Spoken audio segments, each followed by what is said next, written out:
એ સુત પુરાણજી, અમે ભગવાનના ભક્ત તો છે, પણ અમારી ભક્તિનું પરિવર્તન થાય. અમારી ભક્તિ સદભક્તિ કઈ રીતે બની શકે?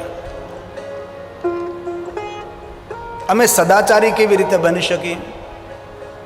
બ્રહ્મચારી તો સૌ બને ન બને, બાકી સદાચારી તો સૌ કોઈ બની શકે છે. અમારામાં વિવેક તો છે જ, પણ એ વિવેકમાં વધારો કેવી રીતે થાય? અને ક્યારેય અમારા જીવનમાં કોઈ વિકારની ઉત્પત્તિ થાય, ક્યારેક ક્રોધ આવે, કોઈ પ્રત્યે દ્વેષ થાય, કોઈ પ્રત્યે ઈર્ષા થવા લાગે, તો એ ઈર્ષાનું નિવારણ કેવી રીતે અમારે કરવું? અનંતે કહ્યું, સજ્જને કરી રીતે કથમ. ડાયા માણસોએ પોતાના જીવનમાં શું કરવું જોઈએ ને શું ન કરવું જોઈએ. તો કથા કોના માટે છે?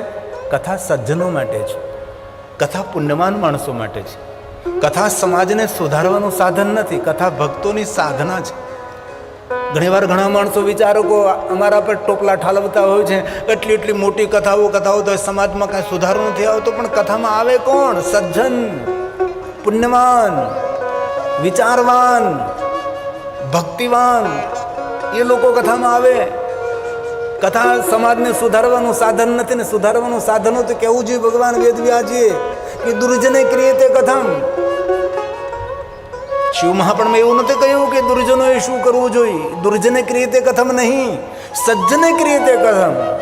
ડાયા માણસોએ શું કરવું જોઈએ પોતાના જીવનમાં, ક્યાં સમય કેવો નિર્ણય લેવો જોઈએ.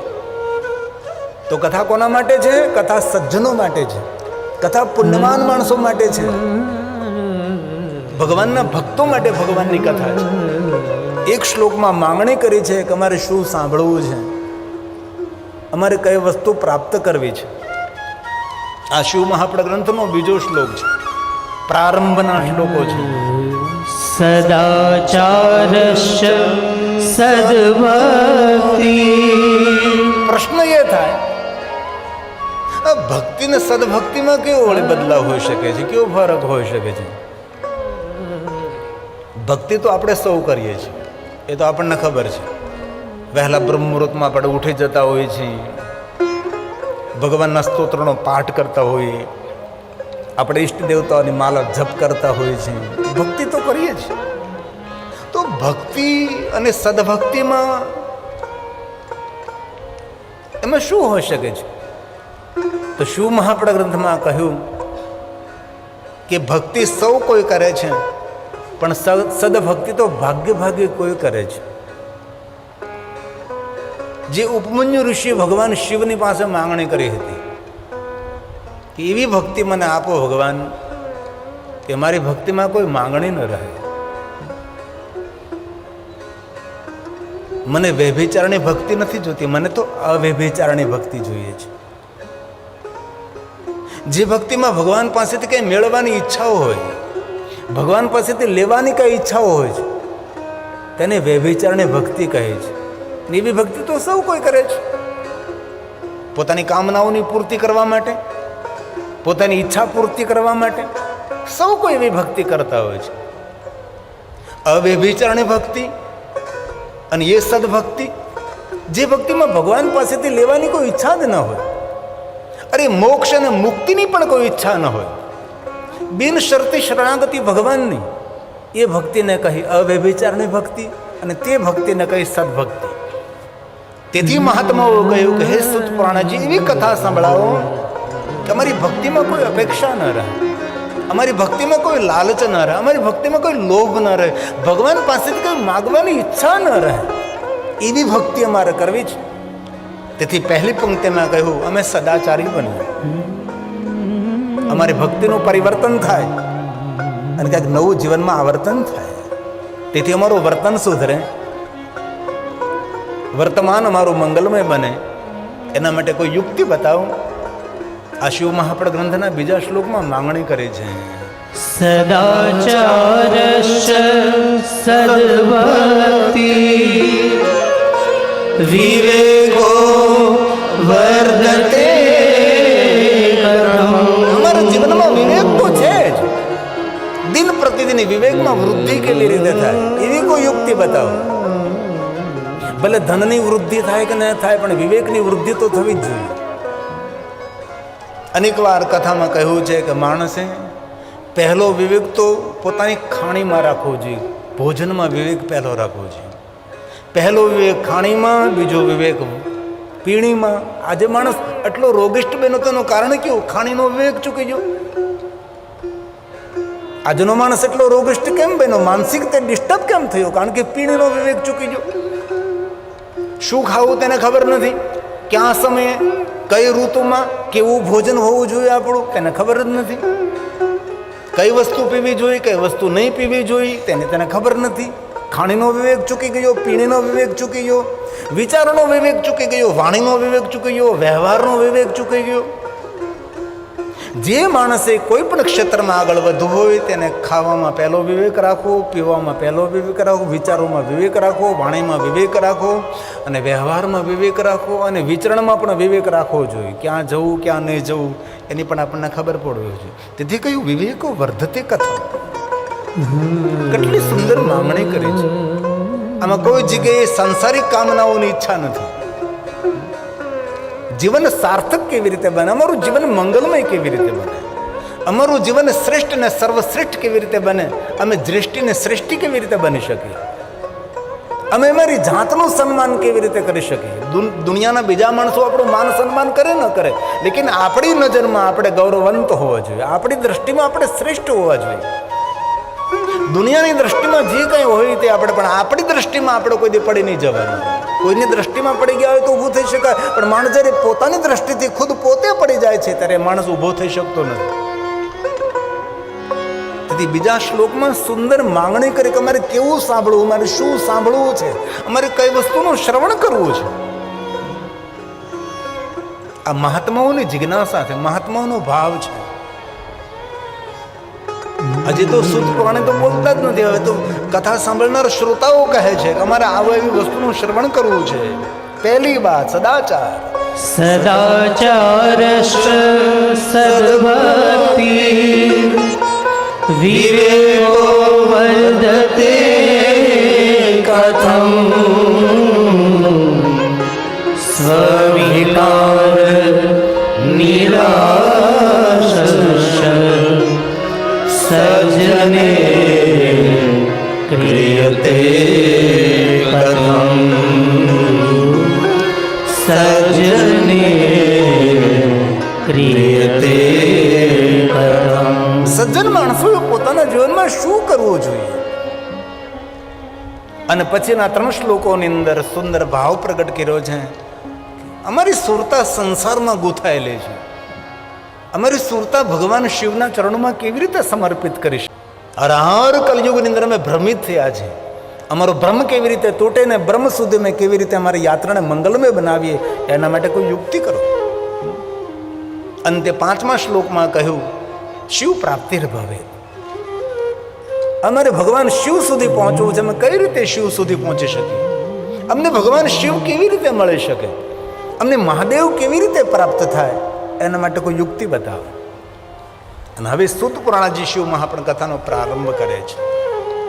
એ મહાત્માઓ આદરથી અને ભક્તિથી ભગવાન મહાદેવની કથાનો આપ શ્રવણ કરો. ધન્ય શિવ મહાપણસ્ય કથા પરમ પાવની યસ્ય શ્રવણ માત્રને પાપિયા નપી મુક્તિ ભક્ત. કોઈ પાપી મનુષ્ય કથાનું શ્રવણ કરે કે કોઈ પુણ્યવાન ભગવાન મહાદેવની કથાનું શ્રવણ કરે, સૌને માટે મુક્તિ સુર્લભ છે, દુર્લભ નથી. મુક્તિનો અર્થ છે સ્વતંત્રતા, પરતંત્રતા, પરાધીનતા નહીં. ઘણા માણસો મુક્તિનો અર્થ એવો સમજે છે કે મુક્તિ એટલે બસ નિષ્ક્રિય બની ઈશ્વરના લોકમાં નિરંતર રહેવું. નહીં, સર્વ લોકમાં વિચરણ કરતો જીવાત્મા તેને મુક્ત આત્મા કહે છે. અને કથા તો સજીવન મુક્ત ઉચ્ચતે. ભગવાનની કથા જો સારી રીતે સરખી રીતે સમજાઈ જાય તો જીવિત માણસ મુક્તિને પ્રાપ્ત કરી શકે છે. કોઈના બંધનમાં ન પડે, બંધનથી મુક્ત રહે છે. ઘણીવાર મુક્તિ શબ્દનો અર્થ એવું સમજાય કે મુક્તિ એટલે બસ જન્મ પણ ન થાય ને મૃત્યુ પણ ન થાય, નિષ્ક્રિય રહેવું. નહીં, મુક્તિનો અર્થ છે સક્રિય રહેવું. શિવ મહાપણ ગ્રંથમાં ભગવાન વિષ્ણુજીએ દેવતાઓને મુક્તિ શબ્દનો બહુ વિસ્તારથી અર્થ સમજાવ્યો છે. મુક્ત આત્મા તેને સમજો કે દેવલોકમાં, દેવીલોકમાં, ઇન્દ્રલોકમાં, વિષ્ણુલોકમાં, બ્રહ્મલોકમાં, શિવલોકમાં, સર્વલોકમાં વિચરણ કરી શકે છે. જન્મ પણ લઈ શકે છે અને અજન્મ પણ રહી શકે છે. આને મુક્ત આત્મા કહ્યું. તો જે મહાદેવની કથાનું શ્રવણ કરે સજીવન મુક્ત ઉચ્ચતે. અને હવે કથાનો પ્રારંભ થાય છે. જ્યાં ગંગા, યમુના અને માતા સરસ્વતી જ્યાં બિરાજે છે, જ્યાં વર્તમાનની અંદર મહાકુંભનો પ્રારંભ થઈ ચૂક્યો છે. અનેક સાધુ, સંતો, મહાપુરુષો જ્યાં ઉપસ્થિત રહે છે. ભારત દેશની પૃથ્વીના જેટલા સંતો, મહાપુરુષો છે, સૌ મહાપ્રયાગની અંદર, મહાકુંભની અંદર જ્યારે ઉપસ્થિત છે. એ પ્રયાગ તીર્થની અંદર આ કથાનો સુંદર સંવાદ થયો છે. સંવાદથી ભરેલી કથા, વિવાદથી ભરેલી કથા નથી. તો આપના સમક્ષ શિવ મહાપડ ગ્રંથનો હવે હું પ્રારંભ કરું છું. એ પહેલા એક સ્તુતિ દ્વારા પ્રયાગ તીર્થને યાદ કરીએ આપણે. તમે જ્યારે પ્રયાગમાં કથા કરવા ગયા હતા ત્યારે પ્રયાગની કથાને યાદ સ્વરૂપે પ્રયાગ તીર્થને ધ્યાનમાં લઈ અને સુંદર એક અમે સૌ ભેગા મળીને પ્રયાગ તીર્થની વંદના માટે એક સુંદર સ્તુતિની રચના કરી હતી. કથામાં જે કાંઈ ગાવામાં આવે ઝાઝા ભાગે રચના અમારા સૌની હોય. સાંભળેલું સંભળાવવાની જરૂર નથી. જે ભજનો તમે નિરંતર સાંભળતા હોય ની કોઈ વિશેષ રચના હોય, કોઈ વિશેષ સ્તુતિ હોય, એ સંભળાવવાનો પ્રયાસ કર્યો છે. તો પ્રયાગ તીર્થમાં જ્યારે કથા હતી ત્યારે સુંદર એક પ્રયાગ તીર્થની સ્તુતિ અમે સુંદર રચના કરી હતી તે આપના સમક્ષ રજૂ કરી અને ત્યારબાદ શિવ મહાપડ ગ્રંથની વંદના કરશું આપણે અને સુંદર સુંદર મહાદેવની કથા આપના સમક્ષ કહેવાનો પ્રયાસ કરીશ. ફરી કહું છું, સંસારની વાતો આપણે અલ્પ નહિવત કરીશું. વધારે ભગવાન મહાદેવની કથા આપના સમક્ષ હું કહી શકું એવો પ્રયાસ કરીશું. કાલ મને એક વાતનો ખૂબ આનંદ થયો. જ્યારે કાલે નરેન્દ્રભાઈ અનિલાબેનના ઘરે મારે સાંજે પ્રથમ પોથજી ભગવાનને બિરાજમાન કરવાનું થયું ત્યારે એમનું સુંદર દેવસ્થાન મેં જોયું. તો તેમના દેવસ્થાનમાં પ્રધાનપણે ભગવાન શિવ છે અને જેના દેવસ્થાનમાં પ્રધાન રૂપે ભગવાન શિવ હોય છે એ એમનો ઈષ્ટ હોય છે. કારણ કે આપણી પરંપરા છે પંચાયત પૂજન, એમાં જે આપણે ઈષ્ટ દેવતા હોય તેને આપણે પ્રધાનપણે બેહાડીએ, એને મુખ્ય તરીકે બેહાડીએ. બાકી સર્વ દેવતાઓ આજુબાજુ બિરાજમાન હોય છે. તો કાલે મને એક બહુ ખુશી વ્યક્ત કરું કે અને એ સમયે બોલી ઉઠ્યો. મેં ધ્રુવભાઈને કહ્યું, નરેન્દ્રભાઈને મેં કહ્યું, નીલાબેનને કહ્યું કે આપના મંદિરમાં તો પ્રધાનપણે ભગવાન મહાદેવ બિરાજે છે, સ્વયં ભગવાન શિવ બિરાજે છે. એ દર્શન કરીને મને ખૂબ ખુશી થઈ. आइए प्रयाग तीर्थ को याद करें भाव से, आदर के साथ.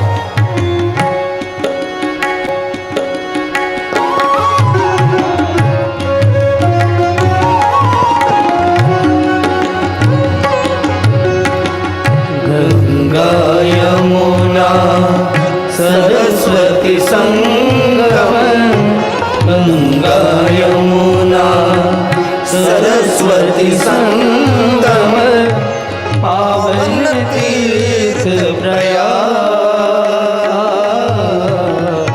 पावन तीर्थ प्रयाग. गंगा यमुना सरस्वती संगम, गंगा यमुना सरस्वती संगम, पावन तीर्थ प्रयाग, पावन तीर्थ प्रयाग. तीर्थराज की महिमा न्यारी, तीर्थराज की महिमा न्यारी, ब्रह्मलोक का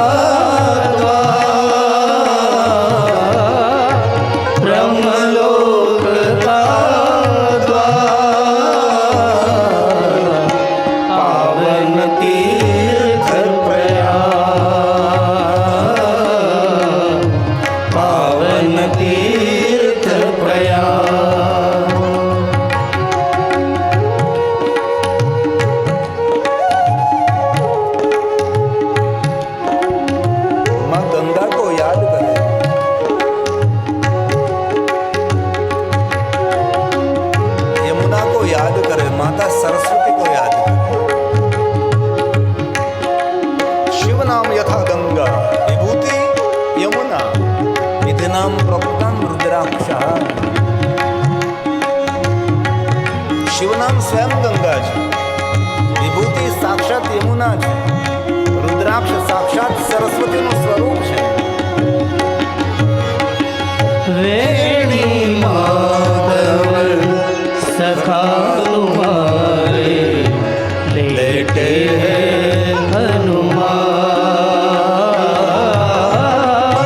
વેણી માધવ સખા તુમ્હારે લેટે હૈ હનુમાન। પ્રયાગ તીર્થના સખા વેણી માધવ છે અને ત્યાં સૂતેલા હનુમાનજી છે, લેટે હોય હનુમાન। આમાં જે ભાઈઓ બહેનો પ્રયાગ તીર્થની યાત્રા કરી હોય એમને ખબર હોય જે વેણી માધવ છે જે પ્રયાગ તીર્થના સખા છે। લેટે હોય હનુમાન ત્રિવેણી સંગમ સાધુ સંત જ્યાં બિરાજે છે એ પ્રયાગ તીર્થ છે, જ્યાં મહાકુંભ અત્યારે જે અનેક સંતો સ્નાન કરી રહ્યા છે એ મહાકુંભને લક્ષ્યમાં રાખી જ્યારે પ્રયાગ તીર્થમાં મેં કથા ગાવા માટે ગયા હતા, આ ત્યારની રચના છે। आइए भाव से सुने आदर के साथ। वेणी माधव सखा तुम्हारे लेटे हैं हनुमान। वेणी माधव सखा तुम्हारे लेटे हैं हनुमान। त्रिवेणी संगम साधु संत जन। त्रिवेणी संगम साधु संत जन।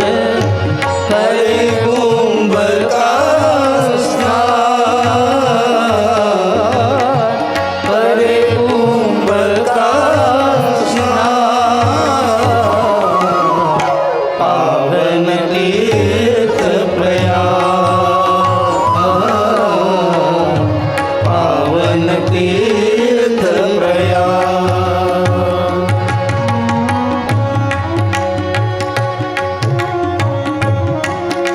कथा सुनते सुनते महादेव को याद करें, जीवन में कोई फरियाद नहीं रहेगी। महादेव महादेव महादेव महादेवेति कीर्तना।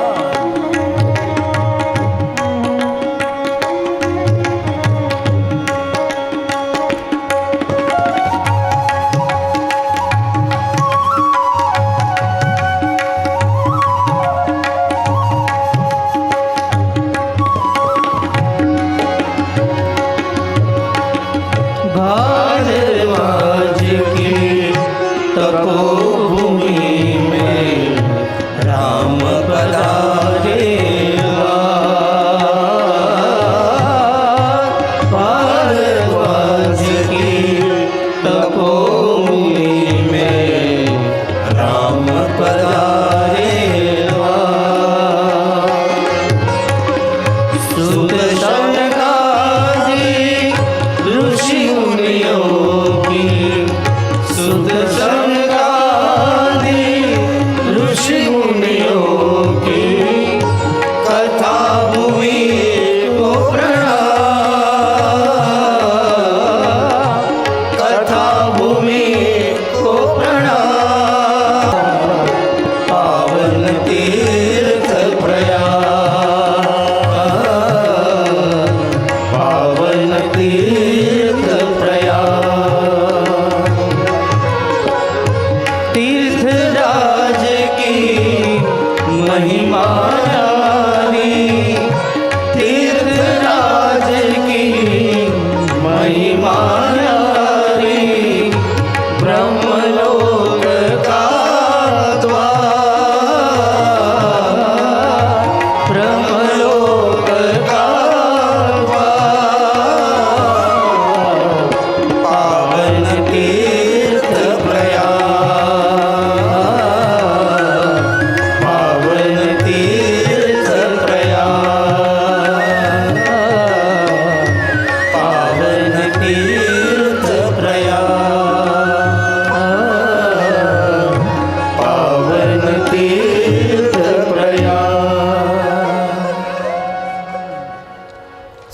પુરાણે કહે છે, હે મહાત્માઓ, આપના સમક્ષ શિવ મહાપડ ગ્રંથનો પ્રારંભ કરો એ પહેલાં શિવ મહાપડ ગ્રંથની વંદના કરું છું. પહેલો દિવસ છે, થોડી વંદના પર કર, થોડું મહાત્મય હોઈ શકે છે. એ ક્રમને નિભાવતા નિભાવતા આપણે ધીરે ધીરે ભગવાન મહાદેવની કથામાં પ્રવેશ કરવાનો છે. એક શ્લોકમાં શિવ મહાપડ ગ્રંથની વંદના કરે છે. આ એ ભાવ છે આદર કે સાથ નમસ્કુર્યા દૂરતઃ સર્વદેવાર્ચનમ ફલમ છે. કેટલી સુંદર વાત કરે છે. જ્યાં બેઠા ત્યાં, જ્યાં ઊભા છે ત્યાંથી, દૂરથી જે કોઈ શિવ મહાપડ ગ્રંથને નમસ્કાર કરે છે, પ્રણામ કરે છે, તેને વિશ્વના દરેક દેવી દેવતાઓની પૂજા અર્ચન કરવાનું ફલ પ્રાપ્ત થાય છે. કેટલું સરળ છે. વિશ્વના દરેક દેવી દેવતાઓની પૂજા અર્ચન આપણે કરી શકવાના નહીં. શિવ મહાપડ ભગવાનને પ્રણામ કરવા માત્રથી વિશ્વના જેટલા દેવતાઓ છે, જેટલી દેવીઓ છે, જેટલા તીર્થો છે, દરેકને વંદન કરવા, તેમનું અર્ચન કરવાનું પુણ્ય શિવ મહાપડ ગ્રંથની વંદના કરવાથી પ્રાપ્ત થાય છે.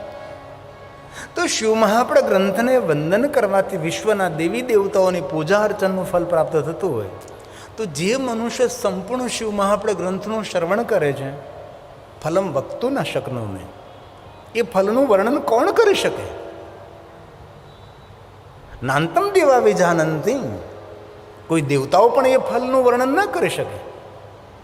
શિવ મહાપડ ગ્રંથને પ્રણામ કરવા માત્રથી જો વિશ્વના દેવી દેવતાઓનું અર્ચન કરવાનું ફલ પ્રાપ્ત થતું હોય, પ્રણામ કરવા માત્રથી, નમસ્કુર્યા દૂરતઃ, દૂરથી શિવ મહાપડ ગ્રંથની વંદના કરવા માત્રથી વિશ્વના દેવી દેવતાઓનું અર્ચન અને પૂજન કરવાનું જો ફલ મળતું હોય, તો શિવ મહાપડ કથાનું શ્રવણ કરવાના પુણ્યનું કોણ વર્ણન કરી શકે? તેના ફલનું વર્ણન કોણ કરી શકે છે? બુદ્ધિજીવી માણસ, વિચારશીલ પ્રાણી એ વિચારી શકે છે. કથા એક વિચાર ક્રાંતિ પણ છે. સુંદર સુંદર દિવ્ય વિચારોનું વાવેતર એ ભગવાનની कथा है। तो आइए भाव से आदर के साथ इस ग्रंथ की वंदना करते हैं हम। बाद में कथा का द्वार खोलेंगे और कथा में प्रवेश करेंगे और कथा का दर्शन भी करेंगे। वंदे शिव पुराणम शुद्ध पुराणे कहे छे हूँ एकलो एकलो प्रणाम नहीं करूँ, आप सौ साथे भेगा मळीने अमे आपणे सौ शिव महापड़ा ग्रंथनी वंदना करीए छीए। एक बात बहु शिव महापड़ा कथानी अंदर श्रेष्ठ कही, सदाशिव महास्थानम परम धाम परम पदम। जहाँ भगवान महादेव ने कथा कहवाती होय ने ત્યાં આવીને કોઈ કથા શ્રવણ કરે એમ નહીં, જ્યાં ભગવાનની કથા કહેવાતી હોય ત્યાં કોઈ માણસ પોતાનો પગ મૂકે છે, પ્રવેશ કરે છે, એ પરમધામ પરમ પદમ। અહીંયા પ્રવેશ કરવા માત્રથી મનુષ્ય પરમધામનો અધિકારી બને છે। શા માટે? સદાશિવ મહાસ્થાનમ। આ કથા સ્થળને કહેવાય સદાશિવ મહાસ્થાનમ। જે સ્થાન પર ભગવાન મહાદેવની કથા ગાવામાં આવતી હોય એ ભૂમિને, એ સ્થાનને સદાશિવ મહાસ્થાનમ, એ ભૂમિને સ્થાનને સદાશિવ મહાસ્થાન કહ્યું છે। કેવું મહાસ્થાન? પરમધામ પરમ પદમ। પરમધામ અપાવનારું, પરમ પદને દેનારું એ સ્થાન છે। તેથી જે ભગવાન મહાદેવની કથામાં પ્રવેશ કરે છે કૃતાર્થવાન, પોતાના જીવનને કૃતાર્થ માને, પોતાના જીવનને ધન્ય માને। અને ક્યારેક ક્યારેક તો આપણે સ્વયં પણ અનુભવ કરવો જોઈએ, કેટલો વ્યવસાય છે, કેટલું કામ છે, કેટલી જવાબદારીઓ છે, કેટલો ભાર લઈને ફરીએ છીએ, પણ આજે ભગવાન બધું છોડીને હું 3 કલાક માટે ભગવાન આપની કથાનું શ્રવણ કરું છું। કૃતાર્થ હમ પુનઃ પુનઃ। કથાનું શ્રવણ કરતા કરતા ક્યારેક પોતાની જાતને પણ ધન્યતા આપવી જોઈએ। આપણે તો બીજા કોઈ માણસો ધન્યતા આપે તેની રાહ જોઈ રહ્યા છે, એ કોઈ માણસો આપણને ધન્ય ધન્ય કહે નહીં। આપણે સ્વયં આપણા જીવનને ધન્ય કહીએ કે હું ધન્ય છું, કૃતાર્થ હું આજ કૃતાર્થ છું, હું આજ ધન્ય છું, કે મારા જીવનના કેટલા મારા કામો છે, બધા જ કામો મેં છોડી દીધા છે। બધું જ મેં છોડીને નહીં, પ્રેમપૂર્વક તેને છોડીને આજ ભગવાન આપને હું કથાનું શ્રવણ કરું છું, તેથી હું ધન્ય છું. ધન્ય ધન્ય કથા શંભો સ્તવમ ધન્ય ધન્ય વહી. કથા તો ધન્ય છે, કથા કહેનાર ધન્ય છે, કથા સાંભળનારો ધન્ય છે. યદા કર્ણેન માત્રણ, જેના કાનમાં ભગવાન મહાદેવના કથાના શબ્દો ગૂંજે છે, એમના માટે કહ્યું શિવલોકમ વ્રજે નર. એ મનુષ્ય ભગવાન મહાદેવના લોકનો અધિકારી બને છે. શિવલોકનો અર્થ એવો જરૂર હોઈ શકે છે કે જીવનની યાત્રા પૂર્ણ થયા બાદ કોઈ જગ્યાએ યાત્રા થતી હોય, કોઈ જગ્યાએ પહોંચવાનું હોય, એ જરૂર હોઈ શકે છે.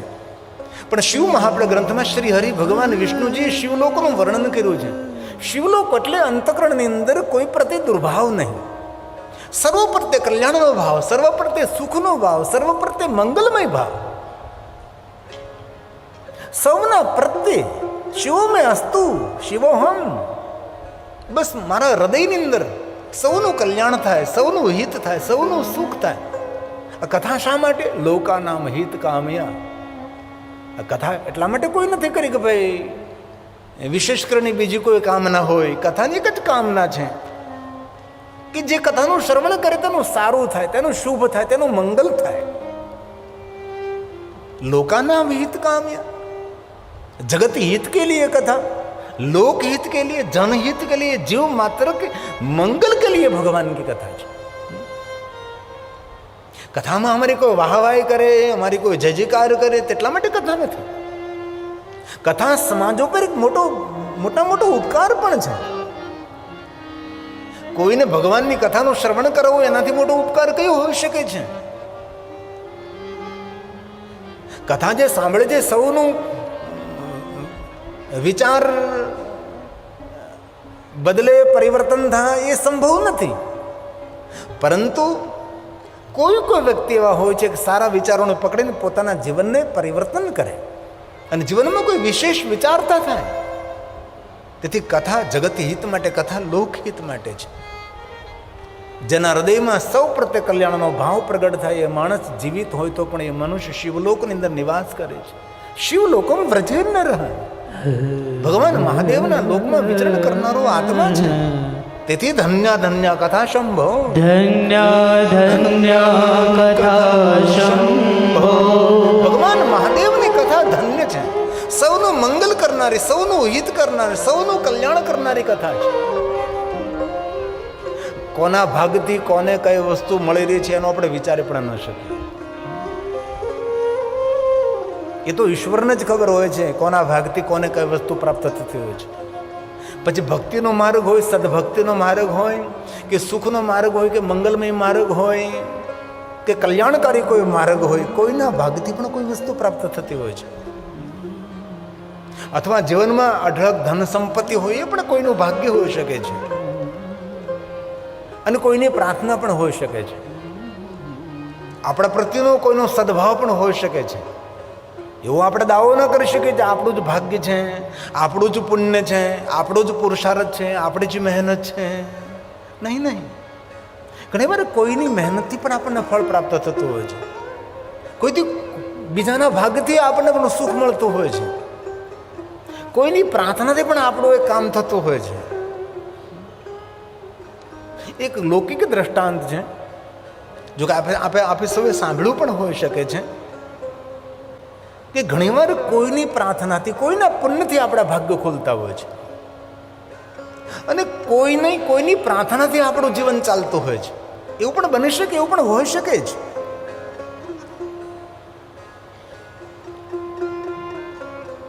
એક મોટું બહુ જ ભોજનાલય ચાલતું હતું અને આટલા માણસો ભોજન કરવા માટે આવે કે માણસને ભોજનાલયની અંદર ભોજન કરવા માટે ઘણીવાર રાહ જોવી પડે, લાઈનમાં ઊભું રહેવું પડે. એટલા ભોજન કરવા માણસો આવે, એટલા ભોજન કરવા માણસો. એ ભોજનાલયના માલિકે એક અલગથી મેનેજર નિમવાનો પ્રયાસ કરો. ભાઈ એક અલગથી એક ધ્યાન રાખે, આ મેનેજર બધા ઉપર નજર રાખે. મેનેજર એટલે નજર, સૌ ઉપર નજર રાખવાનું કામ કરે.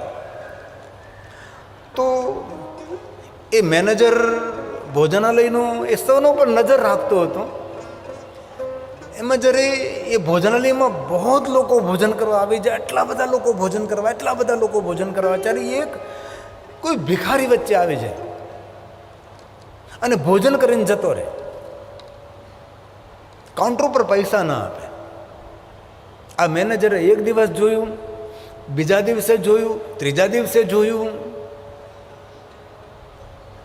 એમના શેઠને વાત કરી કે હું આ ભોજનાલયનો મેનેજર છું, તો આપને મારે કહેવું જરૂરી છે કે જ્યારે ઓછા માણસો ભોજન કરવા માટે આવતા હોય ત્યારે તો વ્યવસ્થિત બધું ચાલતું હોય, પણ આટલા મોટી સંખ્યામાં જ્યારે ભોજનાલયમાં લોકો ભોજન કરવા આવે છે ત્યારે એની વચ્ચે એક ભિખારી આવે છે અને ખબર ન પડે તેમ ભોજન કરીને પૈસા દીધા વગર આ ભિખારી જતો રહે છે. તો આના માટે શું કરવું? શેઠ બહુ બુદ્ધિજીવી માણસ હતો, ડાયો માણસ હતો. કેટલા વર્ષોથી ભોજનાલય ચલાવું છું, મને આ વાતની ખબર નહીં હોય? તું મેનેજર છો તો તારી નજરે આના પર પડી છે, તો હું તો આ ભોજનાલયનો માલિક છું, તો મને કેમ નહીં ખબર હોય?